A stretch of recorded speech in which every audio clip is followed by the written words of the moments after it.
हे बघा, हे दुसऱ्यावर हे पाणी इथून वाहिलेलं आहे.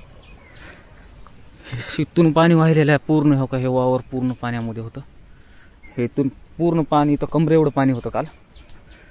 सोयाबीनचे असं हाल झालेले आहेत. पूर्ण सोयाबीन जमिनीला टेकलेलं आहे अशा पद्धतीनं. बघा आपलं सोलार कुठं आहे दाखवतो तुम्हाला इकडून.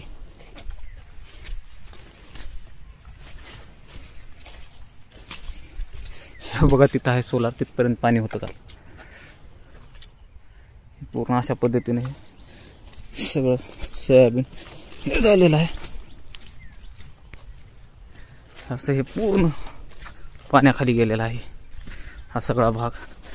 आणि पूर्ण जमीन आपली नदी काठेला आहे. हे इथून जी जमीन चालू झाली ते पलीकडलं वावर पूर्ण पाण्यात होतं.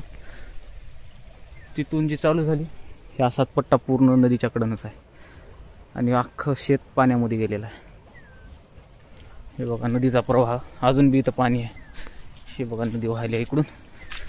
खूप मोठ्या प्रमाणात नदी वाहत आहे. खूप वर्षाखाली मी लहान असताना बघितलो होतो इतकी नदी वाहिलेली. त्याच्यानंतर आजच बघतो.